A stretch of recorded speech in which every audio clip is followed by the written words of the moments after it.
ইবলিস তার সিংহাসন গেড়েছে সাগরের উপরে। ইবলিসের সিংহাসন কিসের উপরে? বিশাল বড় সাগর আর মহাসাগরের উপরে ইবলিস শয়তান তার সিংহাসন নিয়ে বসা। প্রতিদিন সকালবেলায় শয়তানগুলোরে মানব রাজ্যে পাঠিয়ে দেয়, যা তোরা মানব রাজ্যে চলে যা, যে মানুষকে ওয়াসওয়াসা দেয়, ওয়াসওয়াসা দিয়ে খারাপ কাজ করা। সারাদিন খারাপ কাজ করার পরে কি কি ওয়াসওয়াসা দিল, কি কি খারাপ কাজ মানুষের মধ্যে ঘটালো, সন্ধ্যাবেলায় সব শয়তানে সেই ইবলিসকে বয়ান শোনায়। সন্ধ্যাবেলায় শয়তানগুলো এসে বলে, আমি এক লোককে দিয়ে মিথ্যা কথা বলিয়েছি। আরেক শয়তান বলে, আমি নামাজ কাজা করিয়েছি এক আল্লাহর বান্দাকে দিয়ে। আরেকজন বলে, আমি ওজনে কম দিয়েছি। আরেকজন বলে, আমি সুদের ব্যবসার মধ্যে টাকা লাগানোর ব্যবস্থা করে দিয়েছি। এক একজন এক একটা ওয়াসওয়াসা দিয়ে আল্লাহর মুমিন বান্দাদেরকে ধোঁকা দিয়েছে।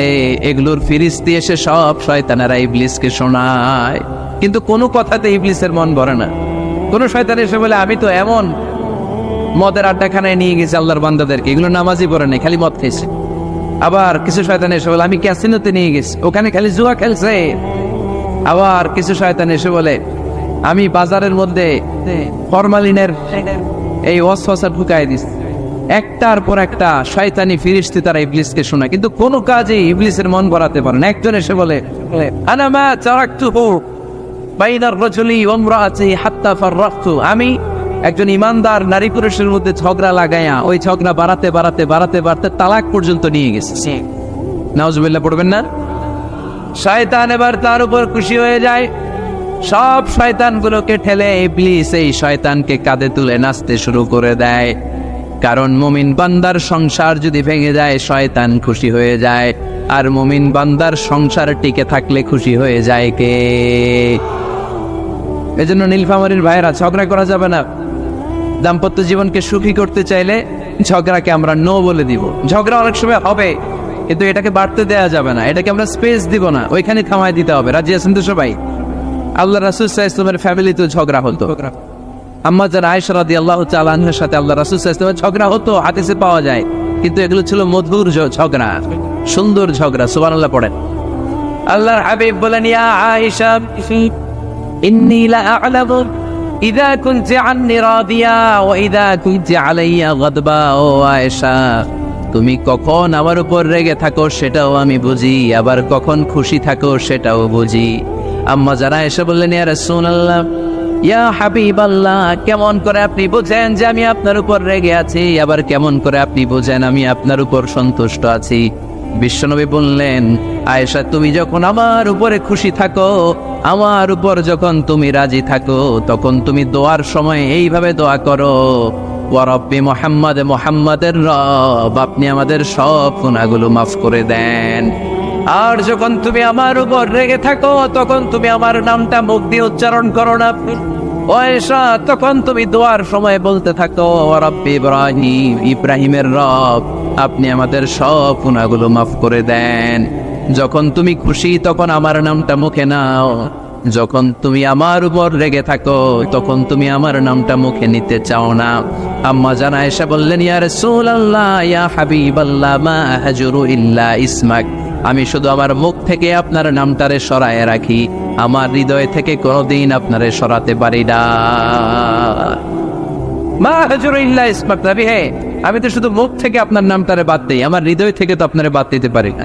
আমার হৃদয় পুরোটা জুড়ে শুধু আপনি আর আপনি। চিল্লায় পড়েন আল্লাহু আকবার। তার মানে আম্মা জান আয়েশাও আল্লাহ রাসূল সাল্লাল্লাহু আলাইহি ওয়াসাল্লামের উপর রেগে থাকতেন মাঝে মাঝে। বিশ্বনবী মাঝে মাঝে রাগ করতেন। একবার খুব বেশি রাগারাগি হয়ে গেল, অনেক ঝগড়া হয়ে গেল। এবার আল্লাহ রাসূল সাল্লাল্লাহু আলাইহি ওয়াসাল্লাম খেয়াল করলেন না, এত ঝগড়া তো করা ঠিক হবে না। তখন আল্লাহর হাবিব সাল্লাল্লাহু আলাইহি ওয়াসাল্লাম বললেন, আয়েশা, চলো মিটমাট করি। কি করি? হ্যাঁ, মিউচুয়াল করি না, মিটমাট। এই যে ঝগড়া লাগলে আবার যে মিলায় দেয়, এটা কি বলেন আপনারা নীলফামারীতে? মিটমাট।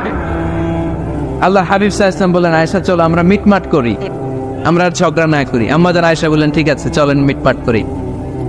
বিশ্বনবী বলেন, ঠিক আছে, একজনকে নিয়ে আসি যে দুইজনের মাঝে মিটমাট করাই দিবে। কারে নিয়ে আন? ওমরে ফারুককে নিয়ে আসি। আম্মা জান আয়েশা বলে, না, ওমরু গলিদ, ওমরের মেজাজ গরম, আমার ভয় লাগে। সুবহানাল্লাহ পড়বেন না? বিশ্বনবী বললেন তাহলে তোমার আব্বারে নিয়ে আসি, কই নিয়ে আসেন, আব্বারে খুব ভালো লাগে। বিশ্বনবী বললেন ঠিক আছে, তোমার কথাই রইল, ওমরকে ডাকবো না, তোমার আব্বা আবু বকরকে নিয়ে আসবো। বিশ্বনবী মিটমাট করার জন্য সাইয়েদনা আবু বকর রাদিয়াল্লাহু তাআলা আনহুকে ডেকে নিয়ে আসলেন। সাইয়েদনা আবু বকর রাদিয়াল্লাহু তাআলা আনহু ঘরে ঢুকলেন। বিশ্বনবী বললেন, আয়েশা, আমার আর তোমার মাঝে কি নিয়ে ঝগড়া হয়েছে? কথাটা কি তুমি বলবা নাকি আমি বলবো?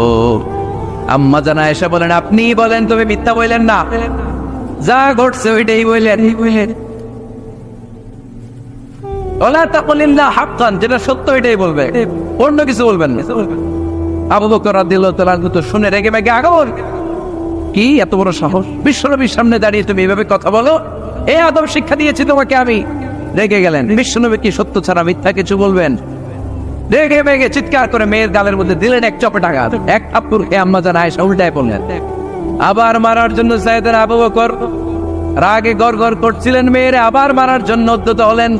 বিশ্বনবী অবস্থা ভয়ঙ্কর দেখে সাইয়েদনা আবু বকরের সামনে দুই হাত মেলে এইভাবে দাঁড়িয়ে গেলেন।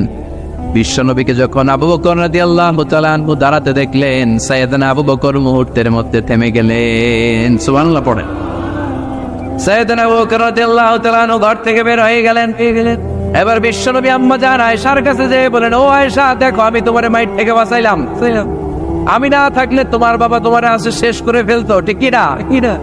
আমি বাঁচাইছি তোমারে। ইয়া আয়েশা কাইফা রাআইতিনি আনখুস্তুকি মিনার রাজুল, দেখছো আয়েশা কেমনে বাঁচাইলাম তোমারে? আজকে আমি না থাকলে এমন পিটতে দিতে তোমার বাবা একেবারে খবর হয়ে যায়। আম্মা জান আয়েশা লজ্জায় পড়ে গেলেন, হেসে দিলেন। বিশ্বনবীও হেসে দিলেন। সুবহানাল্লাহ পড়েন। দুইজনের এই হাসির আওয়াজ ঘরের বাইরে থেকে সাইয়েদনা আবু বকর শুনতে পেলেন। উনি শুনে তো অবাক, কিরে এতক্ষণ তৃতীয় বিশ্বযুদ্ধ, এখন আবার আসে। ঘরে ঢুকলেন।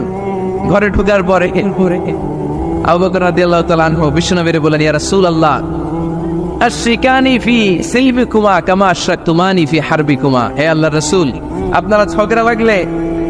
আপনারা দুইজন ঝগড়া লাগলে মিটমাট করার জন্য আমারে যেমনি ডাকেন, আপনারা যখন সুখ আনন্দ আর হাসাহাসিতে ব্যস্ত থাকেন, ওই হাসির সময়গুলোতে শেয়ার করার জন্য তখনও আমার একটু ডাইকেন। পড়েন সুবহানাল্লাহ। ও নবী, শুধু ঝগড়ার সময় ডাইকেন না, শুধু মিলায় দেওয়ার জন্য ডাকবেন না।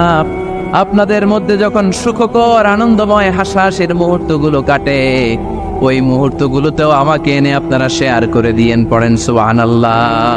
মুসনাদে আহমদ ইবনে হাম্বলের হাদিস। এই হাদিস প্রমাণ করে আল্লাহ রাসূল সাল্লাল্লাহু আলাইহি ওয়াসাল্লামের বড় ঝগড়া হতো স্ত্রীদের সাথে, তবে মধুর ঝগড়া, শিক্ষণীয় ঝগড়া। আওয়াজ করে বলতে হবে, ঠিক কি না? এজন্য ঝগড়া হবে, কিন্তু ঝগড়াকে বাড়তে দেয়া যাবে। তাহলে দাম্পত্য জীবন সুখময় করতে গেলে 1 নম্বরে স্যাক্রিফাইস, 2 নম্বরে ঝগড়াকে আমরা কি বলে দিছি আজকে? বলে গেছি ঝগড়াকে কি বলবো? নো। তাসলিমা নামে একটি মেয়ে হারিয়ে গেছে। ওসি সাহেব বলেছেন পিছনে পুলিশের কাছে যদি পাঠিয়ে দিতে পারেন ভালো হয়। ছোট্ট মেয়ে দেখলে জিজ্ঞেস করবেন তোমার নাম কি, যদি বলে তাসলিমা, 6 বছর বয়স, ওকে পাঠিয়ে দিবেন। 3 নাম্বার, দাম্পত্য জীবন সুখময় করতে চাইলে দাম্পত্য জীবনের কোনো গোপন কথা কারোর সাথে শেয়ার করা যাবে না। এটা কবিরা কেউ না, এটাকে হারাম বলে ঘোষণা দিয়েছে কে? কি এটাকে বিষ্ণু বলেছেন আযমুল আমানা। স্বামী স্ত্রীর মধ্যে যে অন্তরঙ্গ মুহূর্ত কাটে, এই মুহূর্তগুলোর কথা কারোর সাথে শেয়ার করা যাবে? নীলফামারীর যুবক ভাইরা চিল্লায় বলে, এগুলো শেয়ার করা যাবে? বিষ্ণু বললেন খবরদার, এটা আযমুল আমানা। স্বামীর সবকিছু স্ত্রীর কাছে আমানত, স্ত্রীর সবকিছু স্বামীর কাছে আমানত। আবার বিষ্ণু বলেছেন, যারা স্বামী স্ত্রীর গোপন দাম্পত্য জীবনের কথা অন্যের কাছে শেয়ার করে দেয়, তারা হলো আশারুন নাস, পৃথিবীর মধ্যে সবচাইতে নিকৃষ্ট মানুষ। এরা নিকৃষ্ট, এদের চাইতে নিকৃষ্ট আর কেউ হতে পারে না। উলাইকা কাল আনআম বাল হুম আদাল। এরা পশুর চাইতেও নিকৃষ্ট, যারা স্বামী স্ত্রীর প্রাইভেট কথা, পার্সোনাল কথা মানুষের কাছে বলে বেড়ায়। আর সিবাহু হারাম, এই গোপনীয় সব কথাগুলোকে অন্যের কাছে প্রকাশ করা হারাম করেছে কে? চিল্লায় বলতে হবে কে? তাহলে খবরদার, নিজেদের দাম্পত্য জীবনের কোনো কিছু অন্যের সাথে শেয়ার করবেন। আমাদের বোনরা অনেক সময় একসাথে বসলে পেটের কথা, পিঠের কথা সব বলে ফেলায়, আছে না নাই? না বোনেরা, সব শেয়ার করলেও আপনাদের দাম্পত্য জীবনের কোনো কথা কখনো কারোর সাথে শেয়ার করতে পারবেন না। 4 নম্বর ফর্মুলা হচ্ছে অহেতুক সন্দেহ পরিহার করতে হবে। অনেক স্ত্রী আছে স্বামীরে খালি সন্দেহ করে, আছে না নাই? নীলফামারীতে এই সমস্যা নাই, আছে? এই যে ভুক্তভোগী পাওয়া গেছে, আছে না নাই? আছে। খালি সন্দেহ করে, এই তুমি ওদিকে তাকাইলে কেন, ওই বেডের দিকে তাকাইলে কেন, এই তোমার মোবাইল দাও, কারে ফোন দিলা দেখি, এই ফেসবুকের পাসওয়ার্ড দাও দেখি কি করছে, দেখি মেসেঞ্জারে কার সাথে চ্যাটিং করছে, আছে না নাই? এই যে অহেতুক সন্দেহ আপনার ফ্যামিলিটারে জাহান্নামের টুকরা বানায় দিন। আবার অনেক স্বামী আছে স্ত্রীকে খালি সন্দেহ করে, এদিকে তাকালে সন্দেহ করে, ওদিকে তাকালে সন্দেহ করে, বাসায় থাকলেও সন্দেহ, বাইরে গেলেও সন্দেহ, এরকম আছে না নাই? না, অহেতুক সন্দেহ এটা পরিহার করবেন। এই সন্দেহ খুব খারাপ জিনিস। আমি ব্যক্তিগতভাবে অনেক কেস এরকম হ্যান্ডেল করেছি, এসে বলে হুজুর খালি সন্দেহ করে, এটা একটা রোগ। এটা কি আপনার ফ্যামিলিটারে শেষ করেছে। এজন্য অহেতুক সন্দেহ পরিহার করবেন। হ্যাঁ, সত্যি যদি পরকীয়ার কোনো ঘটনা ঘটে থাকে ওটা নিয়ে বসেন, ফেস টু ফেস কথা বলেন, ফ্যামিলি মিটিং করেন, সরাসরি সেটেল করার চেষ্টা করেন। কিন্তু অহেতুক সন্দেহ একটা রোগ, এই রোগ থেকে আল্লাহ তুমি দাম্পত্য জীবনকে বাঁচাও। আমরা আওয়াজ করে পড়বো আমিন। 5 নাম্বার, স্বামী স্ত্রী একে অপরকে আল্লাহর বিধান স্মরণ করায় দিবে। স্বামী যদি ফজরের সময় ঘুমায় থাকে, স্ত্রী ডেকে দেওয়ার দরকার আছে না নাই? আবার স্ত্রী যদি ঘুমায় থাকে, স্বামীর ডেকে দেওয়ার দরকার আছে না নাই? কোন স্বামী যাবে জান্নাতে, তার স্ত্রী যাবে জাহান্নামে, আবার স্ত্রী হবে জান্নাতি, স্বামী যাবে জাহান্নামে। এরকম আমরা চাই নাকি? আমরা যখন জান্নাতে যাব, আমার স্ত্রীর হাত ধরে একসাথে জান্নাতে ঢুকতে চাই, ঠিক কিনা? ঠিক কিনা? আবার আমার স্ত্রী যখন জান্নাতে যাবে, সে একা ঢুকতে পছন্দ করবে। এজন্য আমরা দুনিয়াতে যেমনি এক ছাদের নিচে, এক জায়গায়, এক বাড়িতে, জান্নাতেও আমরা এক বাড়িতে থাকতে চাই। আওয়াজ করে বলতে হবে ঠিক কিনা? এজন্য গবেষকরা বলেছে স্বামী স্ত্রীর ভালোবাসাটাকে তারা বলে লাভ পিরামিড। কি পিরামিড? লাভ পিরামিড। এই ত্রিভুজ আকৃতি। কিরে ভাই? আচ্ছা, লাভ পিরামিড, ত্রিভুজ আকৃতি, ট্রায়াঙ্গেল। আপনারা ত্রিভুজ চিনেন? চিনেন? কথা কয় না। ত্রিভুজের কয় কোণা? কয় কোণা? 3 কোণা। এই যে এরকম, তাই না? তাই না? এজন্য স্বামী স্ত্রীর ভালোবাসাটাকে বলে লাভ পিরামিড। উপরে এরকম সমুদ্রের মতো না, উপরে থাকে আল্লাহ, আর ডানে স্বামী, বায়ে স্ত্রী। এই 2 কোণায় স্বামী স্ত্রী, আর উপরের কোণায় আল্লাহ। স্বামী স্ত্রী যদি আল্লাহর আনুগত্যের দিকে যেতে চায়, যতই তারা the couple come to Allah, they come closer to each other। তারা যদি আল্লাহর কাছাকাছি যায়, তারা নিজেরাও কাছাকাছি হয়, ঠিক কিনা? ঠিক কিনা? তারা আল্লাহর কাছে যেতে যেতে যেতে যেতে আল্লাহর ইবাদতে যদি একেবারে আল্লাহর কাছে চলে যায়, তারা নিজেরাও কাছাকাছি চলে যায়, ঠিক কিনা? ঠিক কিনা? আর তারা আল্লাহর আনুগত্য থেকে যত দূরে সরে, যত দূরে সরে, তারা নিজেরাও নিজেদের থেকে তত দূরে সরে পড়ে। চিল্লায় বলেন ঠিক কিনা? লাভ পিরামিড এটা। এজন্য the closer the couple comes to Allah, the closer the couple comes to each other। কাপল স্বামী স্ত্রী আল্লাহর ভালোবাসা নিজের মধ্যে যত গাঢ় করবে, আল্লাহর আনুগত্য যত বেশি করবে, আল্লাহর ইবাদত যত করবে, নিজেরাও তত কাছাকাছি আসবে। আর আল্লাহর যত বলবে, নিজেদের মধ্যে বড় বড় ফারাক করে দিবে কে? তাহলে এই 5টা বিষয় স্বামী স্ত্রীর উভয়ের উপর বর্তায়। এগুলো মেনে চললে দাম্পত্য জীবনকে সুখময় করে দিবে কে? আল্লাহ। এবার আমরা শুনবো আমাদের বোনদের, যে ডান দিকে আমি শুনলাম আমাদের বোনদের বিশাল প্যান্ডেল, আছে না নাই? আচ্ছা, আজকে বোনদের দিয়ে শুরু করি। স্ত্রীদেরকে আল্লাহ কি দায়িত্ব দিয়েছে একটা ফ্যামিলিকে সুন্দর করতে, একটা দাম্পত্য জীবনকে সুন্দর করতে? স্ত্রীর 1 নম্বর দায়িত্ব হচ্ছে she should make a comfort to her husband। স্ত্রীর উচিত স্বামীর জন্য ঘরটাকে প্রশান্তির নীড় বানিয়ে রাখা। কি বানিয়ে রাখা? প্রশান্তির নীড়। স্ত্রী হওয়া উচিত এমন যাকে দেখলে স্বামীর চোখ জুড়ায়, স্বামীর প্রাণ জড়িয়ে যায়, স্বামীর হৃদয়টা ঠান্ডা হয়ে যায়, ঠিক কিনা?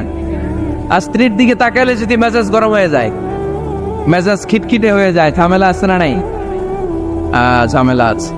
এজন্য মেহরবানি করে আমাদের বোনরা যারা, এমন কোনো কাজ করবেন না যেটা স্বামীর মেজাজকে খিটখিটে করে দেয়। কারণ আল্লাহ তাআলা আপনাদেরকে তৈরি করেছে লিতাসকুনু ইলাইহা, স্বামী আপনার কাছে গেলেই যেন তার হৃদয়টা প্রশান্ত হয়ে যায়, ঠিক কিনা?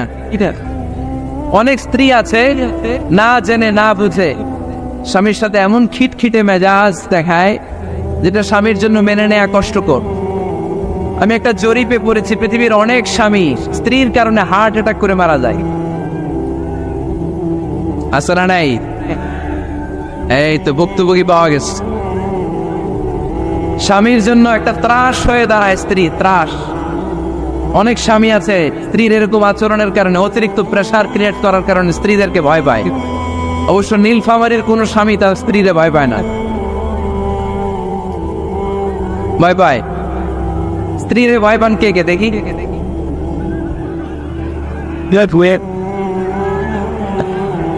ভয় পান আপনারা? ভয় পান? হ্যাঁ, এক অফিসের বড় সাহেব তার স্ত্রীরে খুব ভয় পায়, প্রচন্ড ভয় পায়। তো সে মনে মনে ভাবলো, দেখি আমার অফিসের যারা স্টাফ আছে, ম্যানেজাররা আছে, এরা ততটুকু ভয় পায়, এরা ভয় পায় কিনা। তো একদিন সকালবেলা অফিসের সব স্টাফ গুলোর একসাথে দাঁড় করে বলতেছে, এই আপনারা যারা যারা আপনাদের স্ত্রীদেরকে ভয় পান তারা ডান দিকে যান, আর যারা স্ত্রীকে ভয় পান না এরা বাম দিকে যান। অফিসের সব কর্মচারী ডান দিকে চলে গেছে, সবাই ভয় পায়, একজন শুধু বাম দিকে। বাম দিকে কয়জন ভয় পায় না, আর যারা ভয় পায় এরা ডান দিকে, ডান দিকে সবাই। তো বড় সাহেব ভাবছে, আলহামদুলিল্লাহ আমার অফিসে একজন হইলেও বীর পুরুষ আছে। তো বীর পুরুষের কাছে যেয়ে বলে, ঘটনা কি, আপনি মোটেও ভয় পান না? কয়, স্যার প্রতিদিন অফিস করার জন্য যখন ঘর থেকে বের হয় আমার বউ আমারে বলে দেয়, খবরদার সবাই যেদিকে যায় তুমি কিন্তু ওইদিকে যাইবা না, সবাই যেদিকে যায় তুমি ওইদিকে গেলে খবর আছে। বড় সাহেবকে খবরদার, এটা তো আরো ডরায়, ঠিক কিনা? এজন্য বোনদেরকে বলবো, লিতাসকুনু ইলাইহা, এমন ভাবে আপনি আপনার স্বামীর সামনে নিজেকে প্রেজেন্ট করেন যাকে আপনাকে দেখলে আপনার স্বামীর চোখ জুড়িয়ে যায়, হৃদয়টা প্রশান্ত হয়ে যায়, আপনাকে দেখলেই আপনাকে ভালোবাসতে মনে চায়, ঠিক কিনা? এজন্য রব্বুল আলামিন বলেন, আমি নারীদেরকে তৈরি করেছি লিতাসকুনু ইলাইহা, যেন পুরুষেরা স্ত্রীদের সংস্পর্শ যখন পায় পুরুষদের হৃদয়টারে প্রশান্ত করে দেয় কে? রব্বুল আলামিন বলেছেন, খাদিজার জন্য জান্নাতে আমি এমন একটা ঘর বানিয়েছি যেই ঘরের মধ্যে কোনো বিশৃঙ্খলা নাই। খাদিজার জন্য জান্নাতে এমন একটা প্রাসাদ আমি বানিয়েছি যেই প্রাসাদের মধ্যে কোনো আওয়াজ নাই, কোনো কোলাহল নাই। কুরাইশদের মাঝে যখন দাওয়াত দিতেন সব বিশৃঙ্খলা ঝামেলা গোলমাল শেষ করে রাতের বেলায় যখন খাদিজার ঘরে বিশ্বনবী ঢুকতেন, বিশ্বনবীর হৃদয়টারে প্রশান্ত করে দিত কে? আম্মাজান খাদিজা বিশ্বনবী সাল্লাল্লাহু আলাইহি ওয়াসাল্লামের জন্য এমন ঘর উপহার দিয়েছেন যেই ঘরে বিশ্বনবী আসলে বিশ্বনবীর হৃদয়টা ঠান্ডা হয়ে যেত। সুবহানাল্লাহ পড়েন। অনেক স্ত্রী আছে স্বামী ঘরে ঢুকলেই ঘরে আটা নাই, রুটি নাই, চাল নাই, ডাল নাই, এটা লাগবে ওইটা লাগবে, ওখানে যেতে হবে, একটার পর একটা ফিরিস্তি বলে বেড়ায়, আছে না নাই? না, এটা করবেন না। আপনার কি লাগবে এই সব দায়িত্ব আল্লাহ তাআলা স্বামীকে দিয়েছে, স্বামীকে জানাবেন, তবে ধীরে সুস্থে ধীরে সুস্থে স্বামীর জন্য ঘরটাকে এমন করে রাখতে হবে যেন ঘরে ঢুকলেই স্বামীর হৃদয়টারে প্রশান্ত করে দেয় কে? এজন্য স্ত্রীর প্রথম দায়িত্ব ঘরটারে প্রশান্তির নীর বানানো। এখানে কি আবার কি এখানে মারামারি দুই দল নাকি?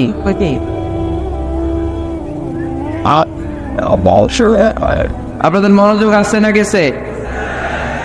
কষ্ট হচ্ছে? হ্যাঁ, অনেক রাত হয়ে গেছে তো, প্রায় 10:30। হ্যাঁ, তাকবীর পড়েন, লিল্লাহে তাকবীর। তো কিছু লোক ওঠা বসা শুরু করলেন কেন? হ্যাঁ, 1 নাম্বার 2 নাম্বার 3 নাম্বার নাই তো আবার? হ্যাঁ, 1 নাম্বার নাকি পেশাব করা, 2 নাম্বার নাকি টয়লেটে যাওয়া, 3 নাম্বার নাকি এইটা।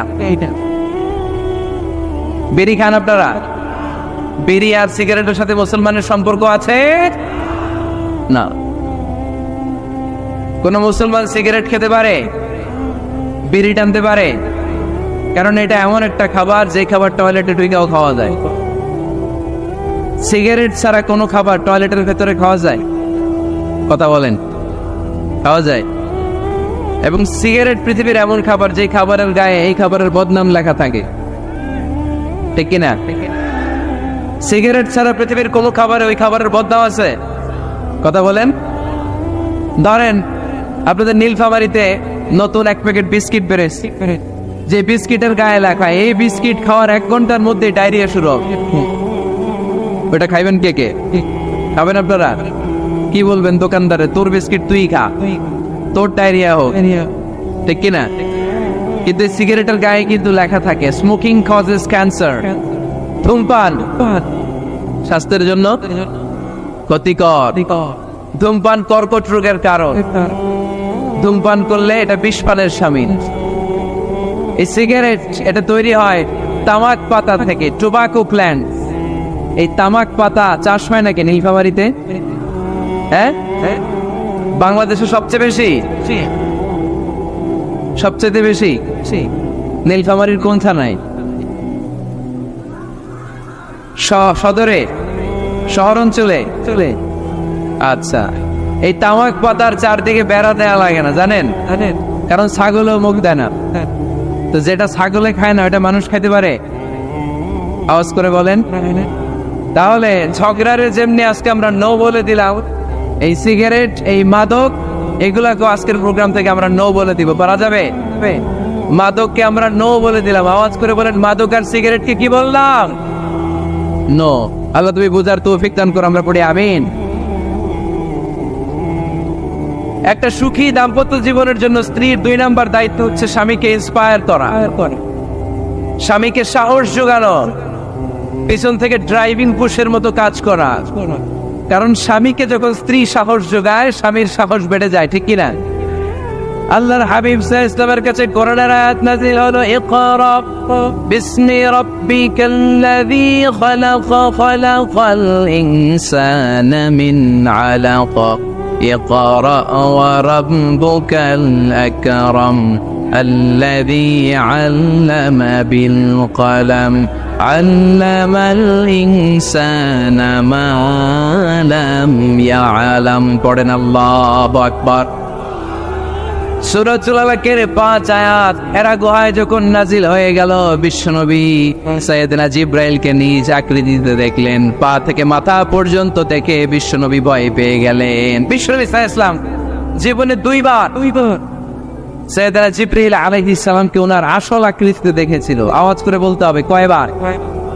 এক হচ্ছে মেরাজ রজনীতে সিদরাতুল মুনতাহায়, 2 হচ্ছে প্রথম যখন কোরআনের আয়াত নাজিল হয়, বিষ্ণু সাল্লাল্লাহু আলাইহি ওয়াসাল্লাম দেখলেন বিশাল একজন ব্যক্তি, পাটা হচ্ছে হেরা গুহায় আর মাথাটা হচ্ছে আকাশের উপরে।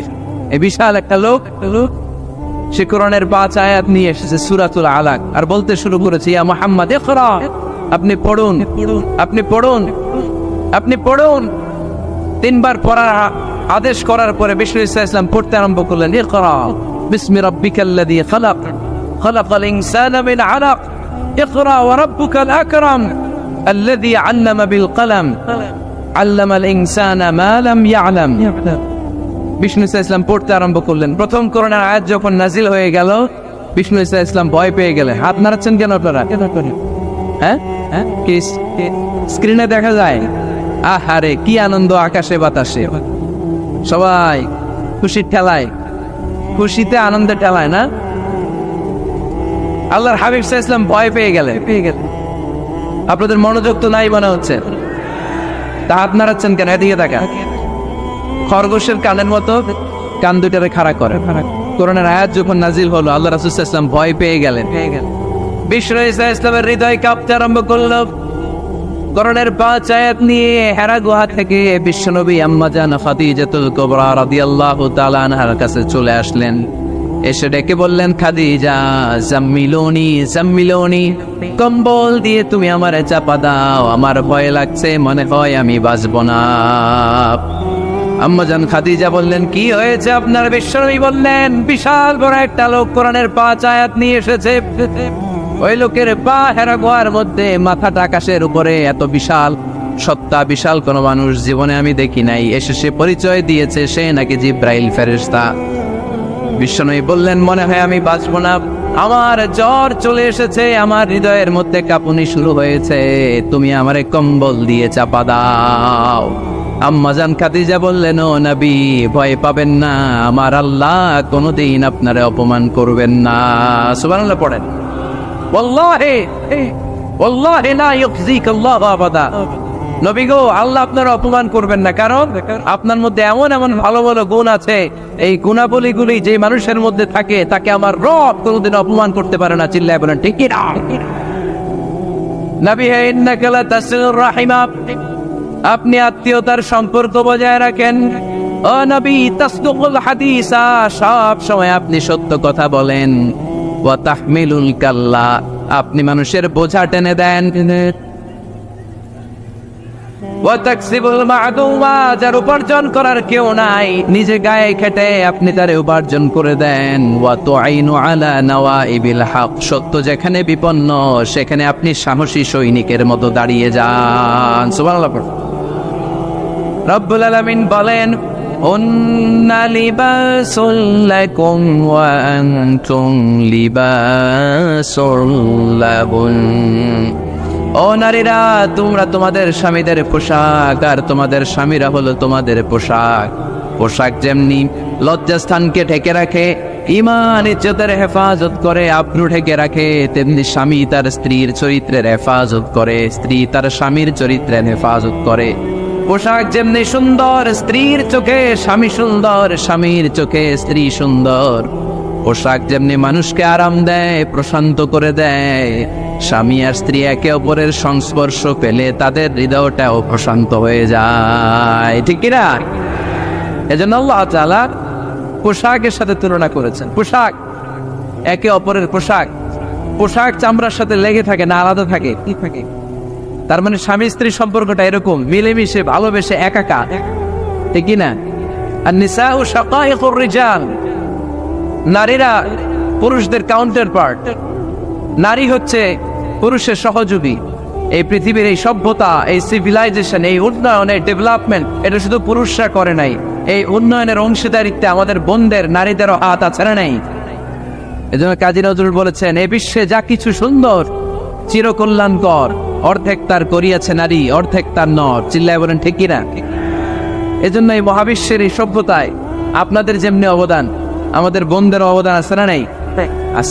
স্বামী স্ত্রী এই দুজন মিলে এই বিশ্ব সভ্যতা তৈরি হয়েছে। এজন্য দুজনের মধ্যে সম্পর্ক হবে পোশাকের মতো। পোশাক যেমনি দেহের সাথে লেগে থাকে, স্বামী স্ত্রীর মধ্যে এরকম সুসম্পর্কের দরকার আছে না নাই? আচ্ছা, আজকে আমরা জানার চেষ্টা করব কি করে স্বামী আর স্ত্রীর মধ্যে এই সুসম্পর্ক বাড়ানো যায়, ইনক্রিজ করা যায়। কি করে আমাদের মধ্যে মারামারি, কাটাকাটি, ঝগড়া, ডিভোর্স এই রেটটা কমানো যায়, এ ব্যাপারে আমাদের জানার দরকার আছে না নাই? ইসলামী শরিয়া স্বামী স্ত্রী প্রত্যেককে ইন্ডিভিজুয়ালি আলাদা আলাদা কিছু দায়িত্ব দিয়েছে। স্বামীকে কিছু দায়িত্ব দিয়েছে, আবার স্ত্রীকে কিছু দায়িত্ব দিয়েছে, আবার উভয়কে কিছু দায়িত্ব দিয়েছে। আমরা শুরুতে স্বামী স্ত্রীর উভয়কে আল্লাহ তাআলা কি দায়িত্ব দিয়েছে এটা জানবো। তারপরে স্ত্রীদেরকে আল্লাহ তাআলা কি দায়িত্ব দিয়েছেন সেটা জানবো। সবশেষে স্বামীদেরকে আল্লাহ তাআলা কি দায়িত্ব দিয়েছে সেটা জানবো। এই দায়িত্বগুলো পালন করার মধ্য দিয়ে দাম্পত্য জীবনকে সুখময় করে দিবে কে? আল্লাহ। শুরুতে আমরা জানবো দ্য কালেকটিভ রেসপন্সিবিলিটি, যৌথ দায় দায়িত্ব কি আছে স্বামী আর স্ত্রীর, কেমন করে দাম্পত্য জীবনকে সুখময়, শান্তিময় করতে হয়। একটা দাম্পত্য জীবন কলহমুক্ত করতে চাইলে, সুখময় করতে চাইলে সর্বপ্রথম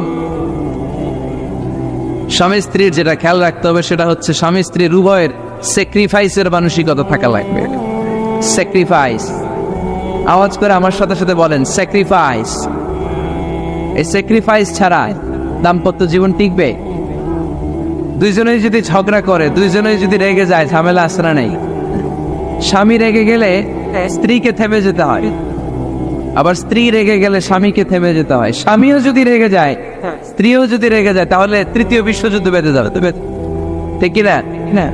এই জন্য রেগে গেলেন তো হেরে গেলেন, রাগা যাবে না। স্বামী যদি রেগে যায়, স্ত্রী থেমে যেতে হবে। স্ত্রী যদি রেগে যায়, স্বামী থেমে যেতে হবে। এটাই দাম্পত্য জীবনের সুখ আর সমৃদ্ধির মূল ফর্মুলা। স্যাক্রিফাইস করতে হবে। এর কারণ আপনি যদি দোষ খুঁজতে শুরু করেন, দোষ ছাড়া পৃথিবীতে মানুষ নাই, ঠিক কিনা? No one is perfect in this world. এই পৃথিবীতে কেউই পারফেক্ট না। আপনি যে আপনার স্ত্রীর দোষ খোঁজেন, আপনারও দোষ আছে না নাই?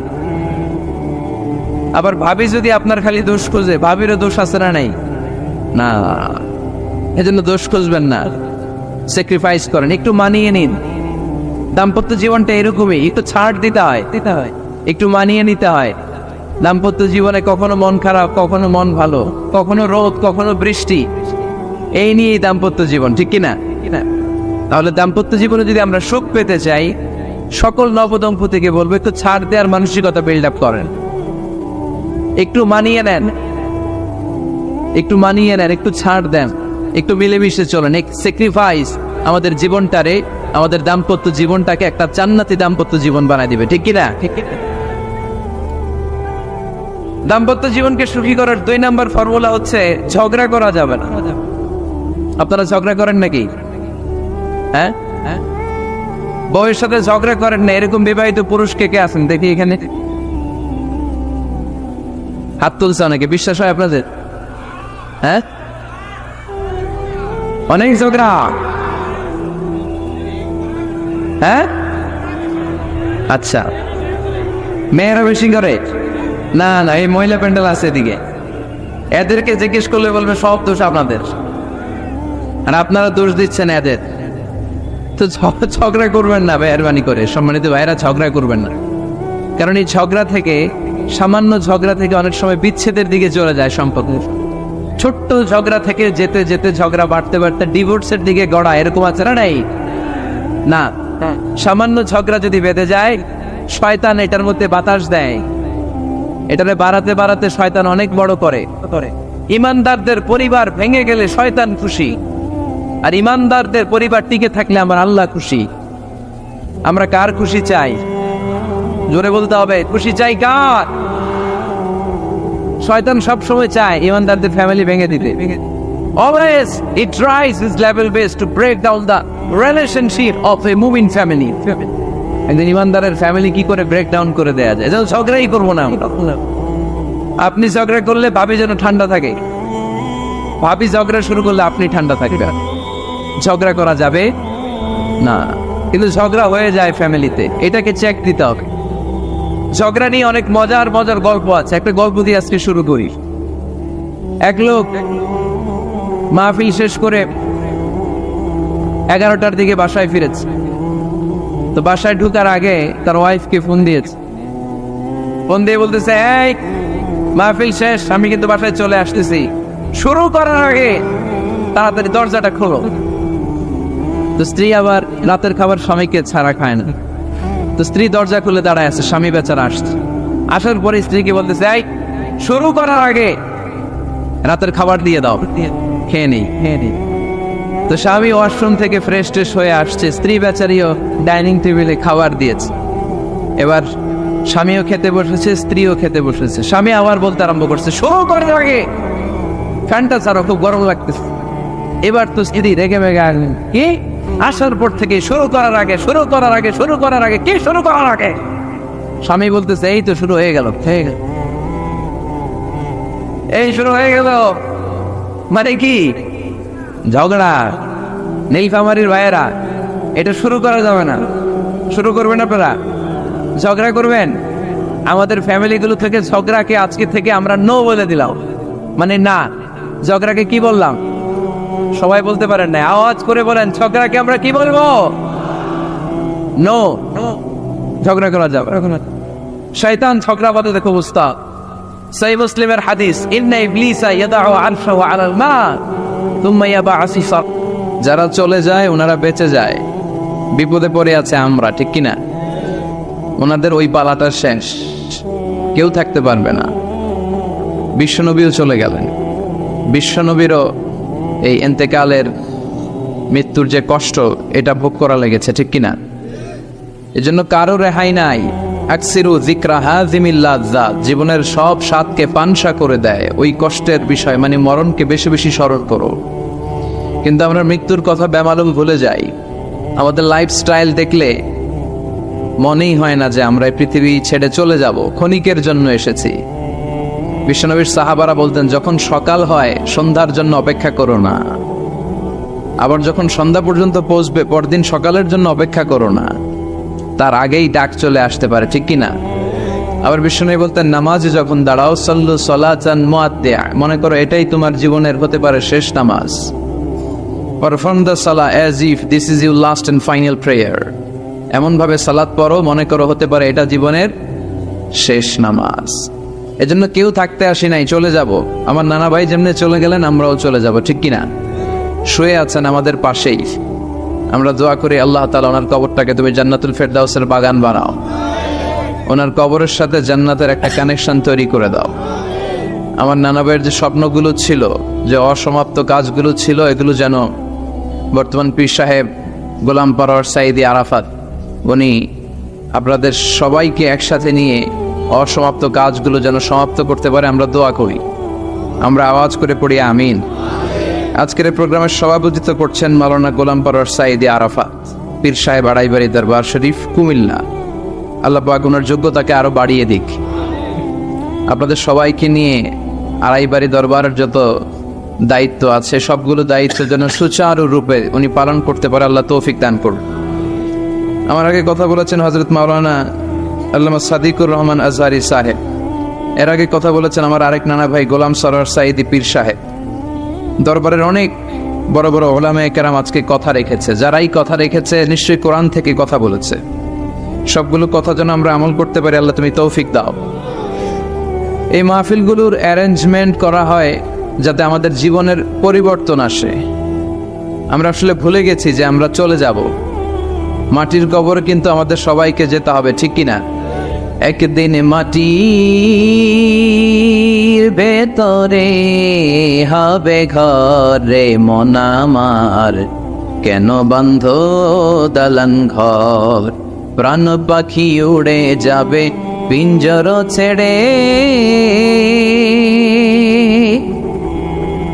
ধরা ধামে সবই রবে তুমি যাবে চলে, বন্ধু বান্ধব যত মাতা পিতা দ্বারা সুত সবই হবে তোমার পরে মন আমার, কেন বন্ধ দালান ঘর, একদিন মাটির ভেতরে হবে ঘরে মন আমার, কেন বন্ধ দালান ঘর, ঠিক কিনা?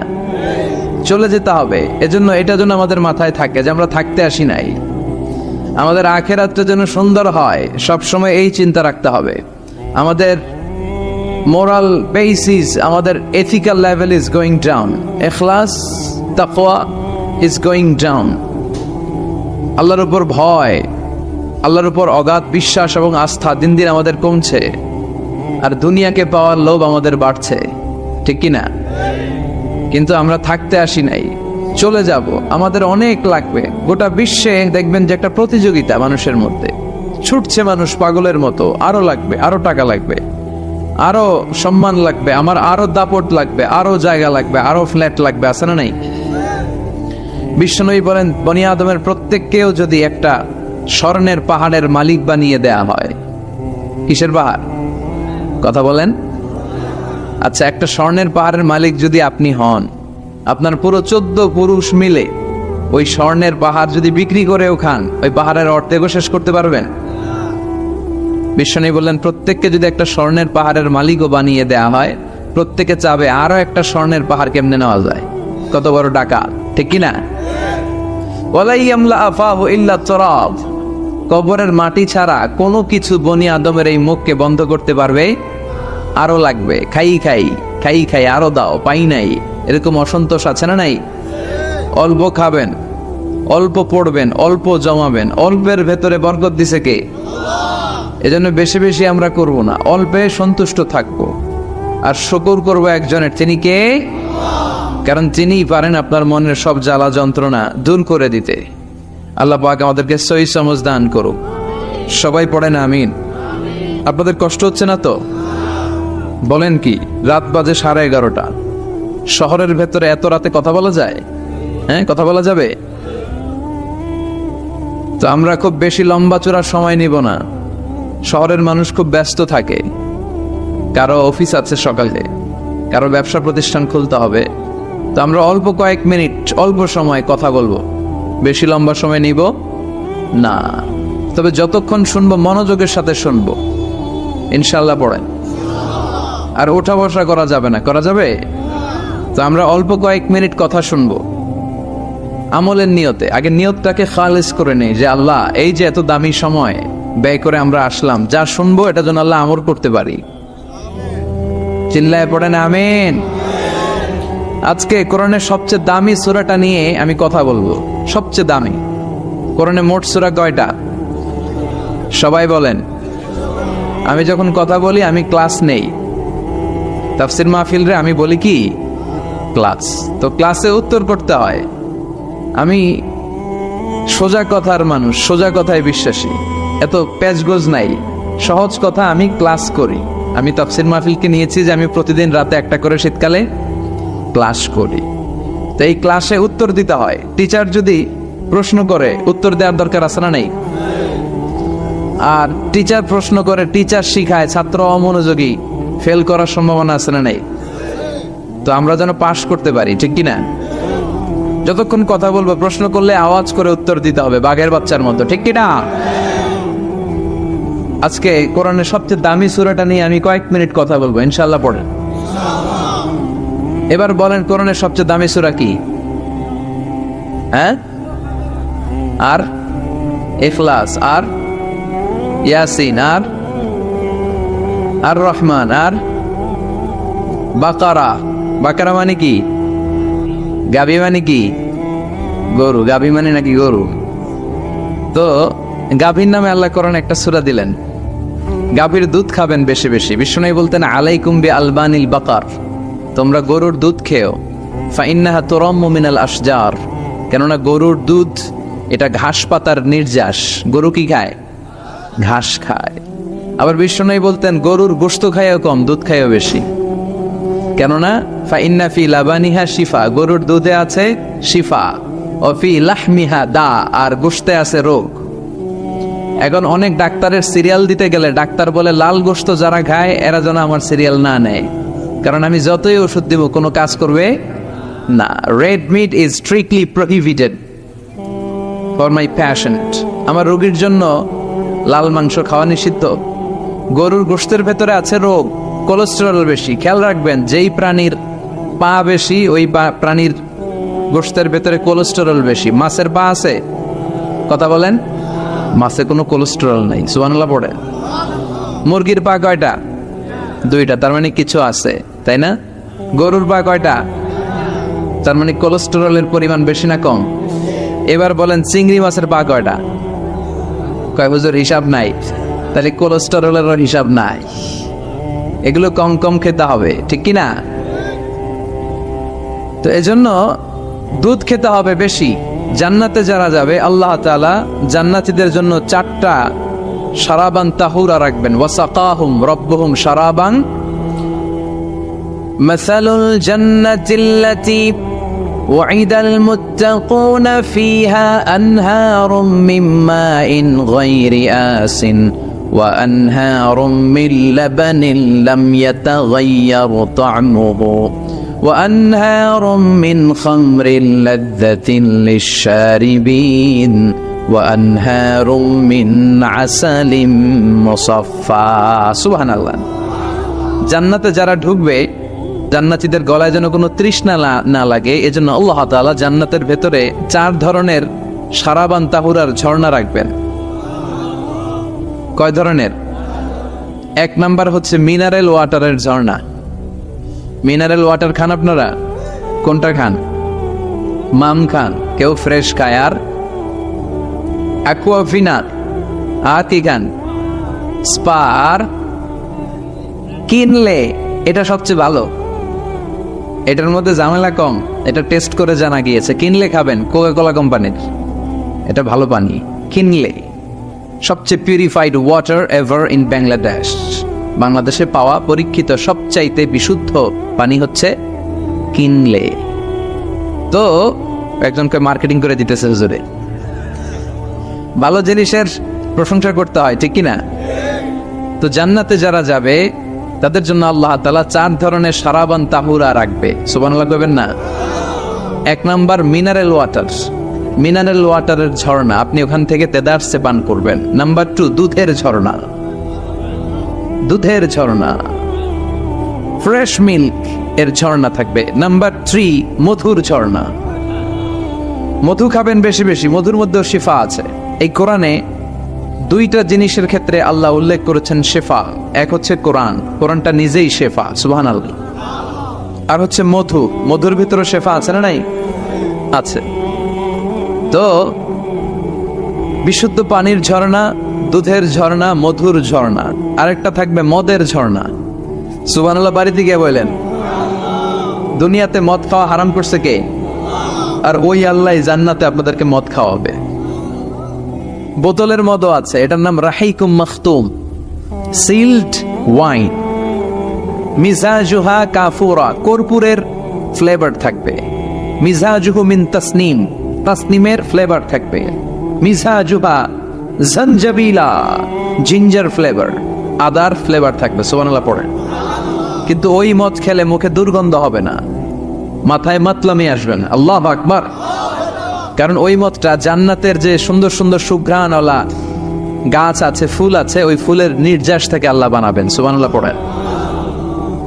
সেজন্য এই 4 ধরনের সুপেয় পানি আল্লাহ তাআলা জান্নাতীদের জন্য রাখবেন। এর চেয়ে দামি একটা পানি রাখবেন, ওইটার নাম হচ্ছে আল কাউসার। কি নাম? পড়েন, ইন্না আ'তাইনাকাল কাউসার ফাসাল্লি লিরাব্বিকা ওয়ানহার ইন্না শানিআকা হুয়াল আবতার। সুবহানাল্লাহ। কাউসারের একটা ঝর্ণা থাকবে। এই কাউসারের পানি আহলা মিনাল আসাল, হাউজে কাউসারের পানি মধুর চেয়েও মিষ্টি। আবিয়াদু মিনাল লাবান, দুধের চেয়েও সাদা। আবরাদু মিনাস সালজ, বরফের চেয়েও ঠান্ডা। এক ঢোক যে খাবে চিরকালের জন্য তৃষ্ণা মিটে যাবে। এই সবগুলো যেন আল্লাহ আমরা পান করতে পারি। আর জোরে পড়েন আমিন। জান্নাত এমন জায়গা, যে জায়গায় শুধু শান্তি আর শান্তি। জান্নাতে অশান্তি আছে? মারামারি, কাটাকাটি, কিলাকিলি, হরতাল, টেনশন, ব্যারাম আছে কি? আরাম। জান্নাতে আছে কি? নাই কি? ব্যারাম। আরামের জায়গায় কোনো টেনশন নাই। জান্নাতের ভিতরে রোদ নাই, বৃষ্টি নাই, ভূমিকম্প আছে? দুনিয়াতে ভূমিকম্পের টেনশন হয় না? বন্যা আছে জান্নাতে? পুলিশের দৌড়ানি, র্যাবের দৌড়ানি আছে? বাড়ি ভাড়ার টেনশন, বিদ্যুৎ বিল, গ্যাসের বিল, গমে ধরে না আমাদের, ঠিক কি না? জান্নাতে কোনো টেনশন না। জান্নাত হচ্ছে আরামের জায়গা। আপনারা যারা যাবেন জান্নাতে 60 হাত লম্বা হয়ে ঢুকবেন। আহলুল জান্নাতে জুরদা ওয়া মুরদা, জান্নাতীরা হবে পশমবিহীন। এই যে দুনিয়াতে দাড়ি রাখা ওয়াজিব বা সুন্নাতে মুআক্কাদা, কিন্তু জান্নাতীদের গালে কোনো দাড়ি থাকবে না, মোজ থাকবে না, গায়ে পশম থাকবে না। আবনাউ সালাসিন ওয়া সালাসিন, সব জান্নাতি পুরুষরা হবে 33 বছরের তাগড়া যুবক। আল্লাহ, এখানে যেমনি আমরা একত্রিত হলাম, তোমার জান্নাতেও যেন আমরা একত্রিত হতে পারি, তুমি তৌফিক দাও। আর জোরে পড়েন আমিন। এতগুলো কথা কোত্থেকে এসেছে জানেন? জিজ্ঞেস করেছিলাম সবচেয়ে দামি সূরা কোনটা? একজন বলছে বাকারা। বাকারা মানে গাভী, গাভী থেকে দুধ, দুধ থেকে জান্নাত। সুবহানাল্লাহ পড়ে। কোরআনের কথা শেষ হতে চায় না, ইন্টার রিলেটেড, তাই না? একটার সাথে আরেকটা মিলে থাকে। খেয়াল রাখবেন, আল্লাহর কথা রাসূলের কথায় কোনো ফাঁক ফোকর নাই, আছে? এজন্য এই দুইজনের কথাই আমরা মানব। বিদায় হজের ভাষণে বিশ্বনবী বলেছিলেন, লাকাদ তারাকতু ফীকুম আমরাইন লান তাদিল্লু মা তামাসসাকতুম বিহিমা কিতাবাল্লাহ ওয়া সুন্নাত রাসূলি।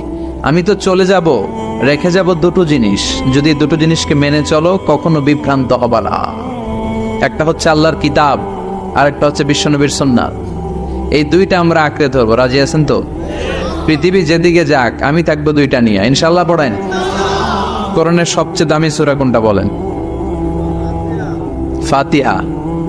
কিছু বলতেছে ফাতিহা, পিছনের ভাইরা কি বলবেন?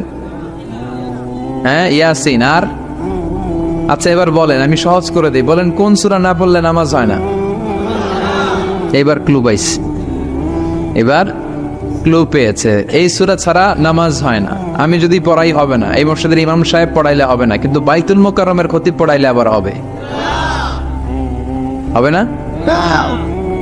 শাইখ আব্দুর রহমান সুদাইস পড়ালে তো হবেই। খাইছে কত বড় মুফতি দেখছেন? ফতোয়া দিয়ে দিচ্ছে জি না, আসলেই হবে না। কারণ এটা এমন সূরা, এই সূরা না পড়লে নামাজ হয় না। বিশ্বনবী বুখারীর বর্ণনায় বলেছেন, আ'যামুস সুওয়ার ফিল কোরআন, কোরআনের সবচেয়ে দামি সূরা। এটা আমার বানানো কথা না, সবচেয়ে দামি সূরা। এই সূরার মতো সূরা কোরআনে তো নাই, তাওরাতের ভিতরেও নাই। ইনজিলের ভেতরেও নাই, জাবুরের ভেতরেও নাই। 60টা মাত্র আয়াত। কয়টা? কার কার মুখস্থ নাই হাত তোলেন। সূরা ফাতিহা মুখস্থ নাই কার কার হাত তোলেন। হিন্দু ভাই নাই কেউ? আমাদের অনেক মাহফিলে হিন্দুরা আসে, হিন্দুদেরও মুখস্থ।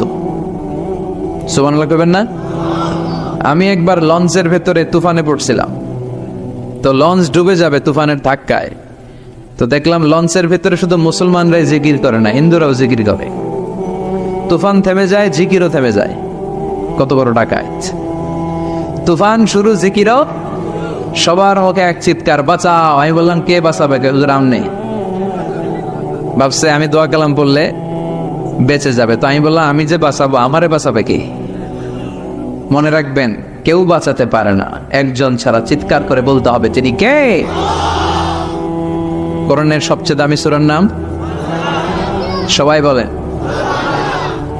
এই সূরাতুল ফাতিহার মাত্র 7টা আয়াত। কয়টা আয়াত? এই 7টা আয়াত নিয়ে কয়েক মিনিট একটু আল্লাহর রাস্তায় কুরবানি করা যাবে না? কান দুইটা খরগোশের মতো খাড়া করে। খরগোশ কান খাড়া করে শোনে, এজন্য খুব পিন ড্রপ সাইলেন্ট, পিন পতন নীরবতাও খরগোশ কান দিয়ে শুনতে পায়। এই সূরাটা হচ্ছে আউয়ালুস সূরা নাযালা কামিলান মিনাল কোরআন, কোরআনের সর্বপ্রথম নাজিল হওয়া পূর্ণাঙ্গ সূরা। এই সূরার আগে কোন সূরা পূর্ণাঙ্গ একসাথে নাজিল হয় নাই।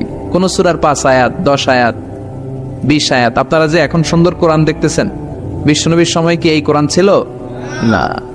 23 বছরের লম্বা জিন্দিগিতে বিশ্বনবীর কাছে এই কোরআন নাজিল হয়েছে। পরবর্তীতে এটার কম্পাইলেশন করা হয়েছে, scripture, holy scripture, the Quran, whereof there is no doubt, no suspicion in it, and a guidance to those who are muttaqin. এটা এমন বই যেটাতে আল্লাহ কোনো ভুল রাখে নাই। মুত্তাকিনদের জন্য এটা পথ নির্দেশিকা হিসেবে আল্লাহ পাঠিয়েছে। পড়েন সুবহানাল্লাহ। তো সূরাতুল ফাতিহার আগে অনেক সূরা নাজিল হয়েছে, কিন্তু একটু একটু করে, পুরোটা একসাথে না। এই সূরাটা পুরোটা একসাথে সর্বপ্রথম নাজিল হয়েছে। এজন্য এই সূরাটারে আবার বলে ফাতিহাতুল কিতাব, মানে preface of the book, introductory সূরা। কোরআনটা খুললেই সর্বপ্রথম আপনার নজরে যে সূরাটা পড়বে, সূরাটার নাম সবাই বলেন সূরাতুল ফাতিহা। আবার বিশ্বনবী এটাকে বলেছেন কোরআনের মা। কি বলেছেন? চমৎকার একটা ইনফরমেশন না? মনে রাখতে হবে। তাহলে কোরআনের মায়ের নাম কি? মনে থাকবে? বলেন তো, সকল পৃথিবীর সব শহরের জনপদের মায়ের নাম কি? মাক্কাতুল মুকাররমা। তেমনি কোরআন আল কারীমের মায়ের নাম হচ্ছে সূরাতু আল ফাতিহা। এরপরে বিশ্বনবী বলেছেন এই সূরাটা হচ্ছে সূরাতুল ওয়াফিয়া, অখণ্ড সূরা। এই সূরাকে খণ্ড খণ্ড করে পড়া যায় না। কেউ প্রথম রাকাতে সূরাতুল ফাতিহার অর্ধেক, দ্বিতীয় রাকাতে বাকি অর্ধেক যে পড়ছে হইছে। কিন্তু কেউ প্রথম রাকাতে সূরা আর রহমানের 10 আয়াত, পরের রাকাতে বাকি 10 আয়াত। কোনো সমস্যা আছে? সমস্যা নাই। তার মানে এই সূরার নাম সূরাতুল ওয়াফিয়া, অখণ্ড সূরা। মানে এই সূরাকে খণ্ড খণ্ড করে পড়া যায় না, পড়লে পুরোটাই পড়তে হয়। সুবহানাল্লাহ পড়েন। আবার এই সূরার আরেকটা নাম হচ্ছে সূরাতুদ দুআ, দোয়ার সূরা। কিসের সূরা? কেমন করে আল্লাহর কাছে প্রার্থনা করতে হয়, দোয়া করতে হয়, ফরিয়াদ করতে হয়, সে কথা এই সূরার ভেতরে আছে না নাই?